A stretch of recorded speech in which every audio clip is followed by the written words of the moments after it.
Mi amiga Jess es una influencer de viajes australiana. Ella y su novio viajan por Australia en una furgoneta y comparten excelentes ubicaciones de playas, restaurantes, ropa, etc. Ganaban bastante dinero con eso, suficiente para mantenerlos en unas vacaciones perpetuas. Una vez estaban en una playa desierta en el territorio del norte y técnicamente estaban invadiendo propiedad privada, ya que era tierra aborigen y no estaba permitido. Dijeron que era impresionante y estaban tomando un montón de fotos, incluyendo fotos en bikini. Después de unas 2 horas, un grupo de niños aborígenes apareció. Eran 4 chicos, pero cuando digo niños, tenían entre 10 y 14 años. Llamaron a mi amiga con algunos nombres y le dijeron que no estaba permitido estar allí. Jess y su novio entendieron el mensaje y empezaron a recoger sus cosas. Desafortunadamente, Jess había montado un picnic digno de una sesión de fotos, así que empacar llevó un poco de tiempo. Notaron que los niños habían encontrado un goanna, una especie de lagarto australiano de buen tamaño, y estaban procediendo a matarlo golpeándolo contra la roca. Jess no quería ser juzgada, ya que sabía que a los aborígenes se les permitía cazar y matar animales nativos, pero la violencia los inquietó a ella y a su novio. Jess cree que los niños estaban tratando de impresionarla. Después de todo, ella era una chica glamorosa en un diminuto bikini. Jess luego dijo que tuvo la experiencia más extraña de su vida. Dijo que todos los sonidos simplemente se apagaron y el viento cesó. Los niños también lo notaron. Jess dijo que escuchó murmullos desde los árboles, justo más allá de la playa, como si la gente estuviera hablando entre sí y sonaban enojados. Jess y su novio escudriñaron el borde del bosque para ver quién venía. No querían meterse en problemas por estar en tierras aborígenes. Al principio, no vieron nada, excepto algo que se movía, como un humano, pero Jess pensó que era demasiado alto para ser un humano y demasiado pálido. La mayoría de la gente por aquí era aborigen, y estas figuras eran pálidas, extrañamente blancas. Jess no podía estar segura de lo que eran, cada vez que intentaba enfocarse en una, desaparecía. Era como si siempre estuvieran fuera de su visión directa. No pudo decir cómo lucían porque nunca logró verlos bien, pero pudo decir que había al menos 10, tal vez más. Los niños comenzaron a entrar en pánico y gritaron que los mimics estaban allí, para castigarlos por faltarle el respeto al goanna. Los murmullos aún eran imposibles de entender, pero eran más fuertes y agresivos que antes. Jess dijo que solo había tenido esa sensación una vez antes, y fue cuando buceó con un tiburón tigre. La sensación de que era presa, todo en su cuerpo le gritaba que estaba en peligro y necesitaba irse. Jess y su novio saltaron al auto y estaban a punto de irse, pero los niños corrieron hacia ellos gritando. A pesar de las objeciones de su novio, Jess los dejó entrar al auto y todos se apretujaron en el asiento trasero y le rogaron que se fueran. Pero para salir tenían que pasar por el camino entre los árboles, justo donde estaban las figuras. Su novio condujo rápidamente por el camino de tierra sin detenerse. Jess escudriñó los árboles mientras pasaban por ellos, pero no vio nada más que el típico matorral que uno esperaría. Cuando finalmente se unieron a la carretera principal, dejaron salir a los chicos. Jess ofreció llevarlos a sus casas, pero dijeron que caminarían. Más tarde, Jess investigó que era un mimic. Son espíritus antiguos en Australia que enseñaron a los aborígenes a cazar y usar el fuego. Hay un montón de pinturas rupestres de ellos. Se supone que son altos y delgados, y se mantienen ocultos en el matorral. Se supone que son tranquilos, pero se enojan cuando hay intrusos en sus tierras o cuando alguien mata o lastima a una de sus mascotas. Jess y su novio no creen en nada sobrenatural y son ateos, pero esta experiencia los hizo preguntarse si hay cosas por ahí que no entendemos completamente. La siguiente historia de Jess la convirtió de no creyente a alguien abierto a lo sobrenatural. Ella y su novio estaban registrándose en un hotel en un pequeño pueblo durante sus viajes. El inodoro de su furgoneta estaba dañado, y solo necesitaban descansar de la vida en la furgoneta, o al menos eso le dijo su novio. Este lugar era mucho mejor de lo que usualmente podían permitirse. Era una hermosa casa antigua. Mientras esperaba en la fila para registrarse, comenzó a hablar con otro huésped que esperaba. El tipo le preguntó casualmente si ellos también eran cazafantasmas. Rápidamente preguntó por qué, y el otro huésped explicó que este era uno de los lugares más embrujados del estado. Le dijo que se suponía que había múltiples fantasmas, incluyendo a un anciano, una joven, y figuras de sombras de niños en los espejos y cristales. La cara de Jess debe haber mostrado algo de preocupación, pero el conserje intervino y le dijo que no había nada aquí que pudiera hacerle daño y que, si veía algo, simplemente lo ignorara. Y lo dijo con una sonrisa y un guiño, así que, ella no pudo decir si estaba bromeando o no. Más tarde esa noche, su novio le propuso matrimonio mientras disfrutaban de una comida fantástica en el restaurante del hotel. Fue un momento increíble y la tomó por sorpresa. Lloró de alegría y dijo que sí. En el verdadero estilo de influencer, quería fotos para documentar la ocasión, así que fue al baño a arreglarse el maquillaje. Mientras se retocaba, vio algo borroso en su espejo. Giró la cabeza pensando que alguien más debía estar en el baño, pero solo estaba ella. Miró de nuevo en el espejo y vio una sombra acechando en el cubículo. Miró hacia atrás y no había nada. Se inclinó hacia adelante y estudió el espejo. Podía verlo, había una figura en forma de sombra precisa flotando en el cubículo. No tenía miedo, ya que recordó las palabras de que no podían hacerle daño. Se hizo evidente que solo existía en el reflejo del espejo y no en su lado. Parecía percibirla, sus movimientos se volvieron bruscos como si estuviera enojada, y salió del cubículo. Jess no se movió y siguió arreglándose el maquillaje. Las sombras parecían estar más y más enojadas por su falta de reacción. Ahora estaba parada directamente detrás de ella en el reflejo del espejo e intentó arañarla. Ella no sintió nada, y no dejaría que alguna sombra arruinara su noche. Cuando terminó, se dio la vuelta sin vacilar y no había nada detrás de ella, y regresó al restaurante. Dijo que no iba a dejar que una sombra arruinara su noche.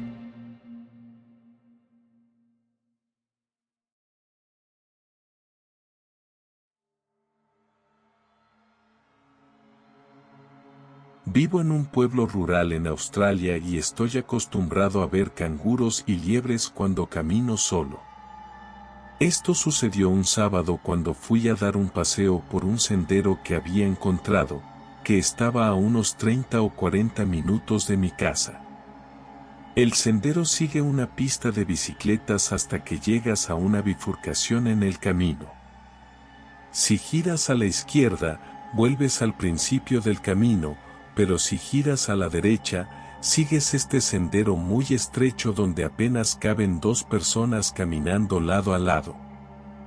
Así que continué por este camino y normalmente escuchaba el canto de los pájaros y otros ruidos de la vida silvestre, pero en ese momento no podía escuchar ningún ruido más, que el viento soplando en los árboles a mi alrededor y el crujir de las piedrecillas bajo mis zapatos.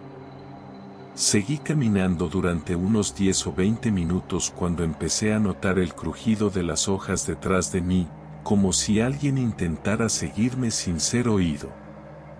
Pensé que no era nada al principio, así que seguí caminando durante un tiempo, antes de escuchar el ruido de un árbol grande al romperse. Parecía como si alguien o algo hubiera pisado una gran rama de árbol y la hubiera partido por la mitad. Esto me hizo detenerme y retroceder, mientras escaneaba el borde del bosque, para ver qué había hecho ese ruido tan fuerte. Noté una gran figura negra agachándose detrás de unos árboles. Estaba a unos 100 o 200 metros de distancia de mí, y supe que no era un canguro por el tamaño de la figura. Es difícil de describir, pero haré lo mejor que pueda. Era como un humano de 1,80 metros de altura, pero sus brazos eran anormalmente largos, se extendían desde los hombros hasta el suelo, y su cabeza estaba inclinada casi 90 grados hacia un lado, casi como si no estuviera conectada a su cuerpo. Cuando vi esta figura agacharse detrás de los árboles densos y arbustos, me quedé allí mirando hacia donde la había visto por última vez. Lo que me asustó y quedó grabado en mi mente fueron sus ojos asomándose entre los arbustos, esos ojos rojo oscuro que sentí que estaban mirando directamente a mi alma. Me sentí indefenso, como presa. Sentí que esto era un depredador máximo. Cuando vi esto, todo mi cuerpo se llenó de miedo. Todos mis huesos empezaron a temblar y un miedo espeluznante me invadió, mientras mi cuerpo corría antes de que mi cerebro pudiera siquiera comprender lo que acababa de ver. Mientras corría, podía oír el crujido de las hojas y ramas, como si estuviera siendo perseguido por algo grande y rápido. Nunca miré hacia atrás mientras huía. Cuando estaba corriendo, escuché el sonido más agudo y chirriante que jamás había oído en mi vida. Ni siquiera sabía que las cuerdas vocales pudieran hacer sonidos así. Inmediatamente, me lancé detrás de un gran montón de tierra, completamente aterrado. Me quedé allí, tratando de contener mi respiración, para no revelar mi posición. Escuché el sonido de hojas y ramas crujientes que venían del otro lado del montón de tierra. Me quedé allí conteniendo la respiración, cuando escuché a esa cosa pasar junto a mí a una velocidad increíble. Me sorprendió que no me hubiera atrapado antes. Empezó a oscurecer, mientras me quedaba allí, lo que parecían horas, esperando a que esa cosa regresara en cualquier momento. Finalmente supe que tenía que moverme, o de lo contrario estaría aquí en la oscuridad total, y tendría que usar la linterna de mi teléfono para navegar, y con esa cosa buscándome, sabía que estaría muerto. Así que nerviosamente, me levanté y corrí de vuelta al pueblo. El resto del día fue aparentemente normal, y nunca he escuchado o visto algo así de nuevo, pero sigo negándome a ir por ese sendero, porque nunca he sentido tanto miedo por mi vida, y estoy agradecido de haberme escondido en esa bifurcación del camino, porque de lo contrario no estaría escribiendo esto hoy.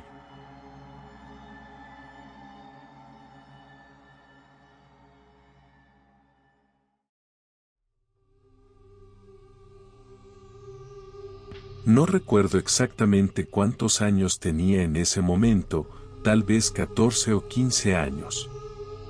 Había este tipo loco que vivía en mi calle, todos lo llamaban Loco Mac, y realmente era tan loco como te puedas imaginar, pero más sobre él en un momento. Tenía este amigo que era un poco salvaje, llamémoslo Charlie, era el amigo aventurero que me hacía hacer algunas locuras. Pasamos por una fase de unos 2 o 3 meses, donde salíamos mucho y honestamente era muy divertido. Una de las cosas que hacíamos era explorar los bosques cercanos. Había mucha vida silvestre, y cualquiera podía salir y explorar hasta donde quisiera. Vivíamos en una montaña bastante alta, y subíamos la montaña cuando teníamos suficiente tiempo durante el día. Normalmente, bajábamos por las carreteras regulares, porque era un poco más fácil llegar a casa de esa manera. Mi amigo vivía unas cuantas calles más arriba que la mía, así que caminaba hasta su casa con él, y luego regresaba a casa solo. Recuerdo este día en particular que habíamos ido de excursión por el arroyo.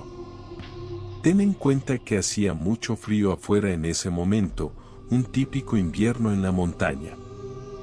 Había nieve en el suelo y mucha agua estaba congelada.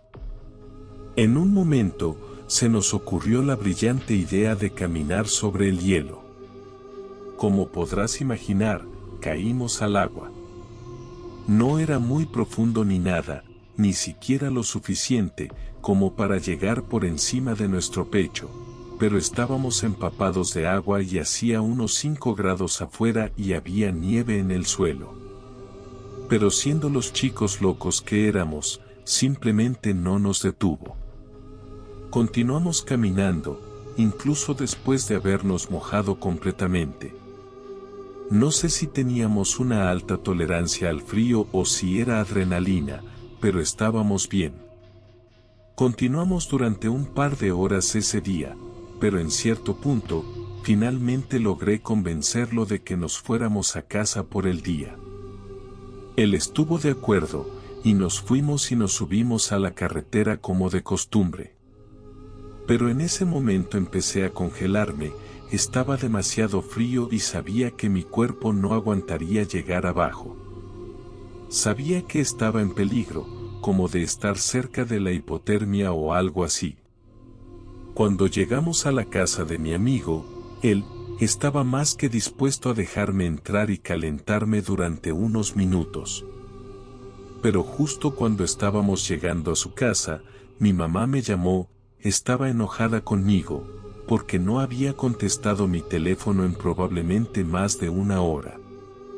Traté de explicarle la situación, pero ella simplemente me gritó repetidamente que viniera a casa.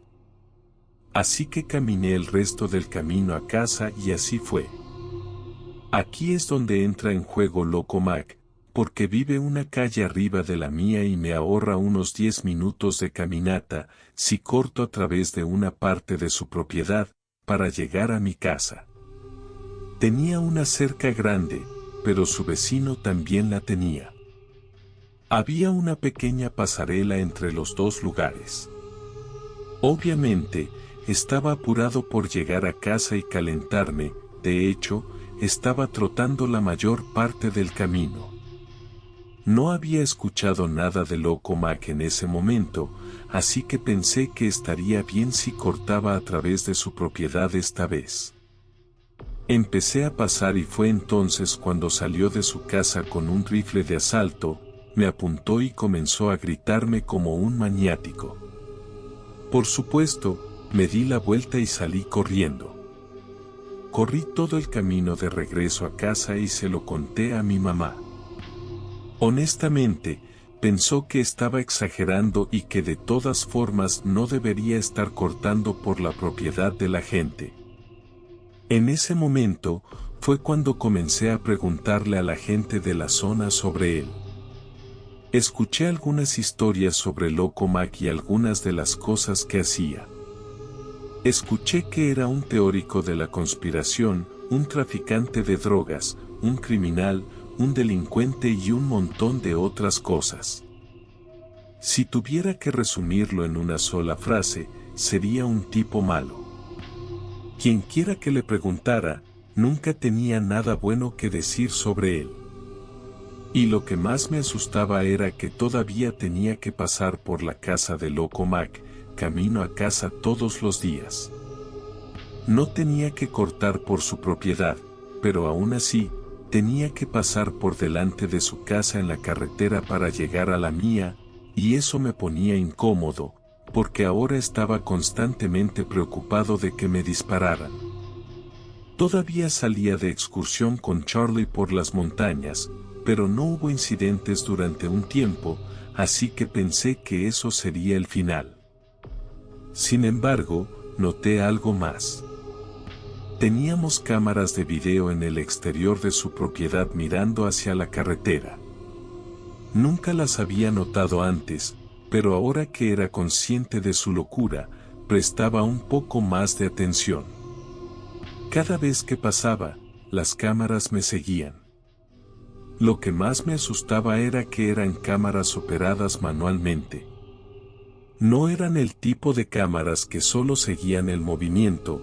Él estaba sentado allí operando esas cámaras cada vez que yo pasaba, observándome. No estoy seguro si estaba grabando todas las imágenes o no, pero me hizo sentir incómodo de todos modos.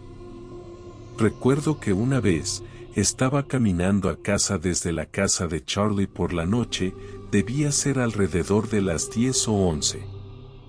Era bastante tarde y aún así las cámaras me seguían mientras pasaba. Pensé que eso sería todo, que nunca volvería a suceder nada entre Loco Mac y yo. Bueno, estaba completamente equivocado.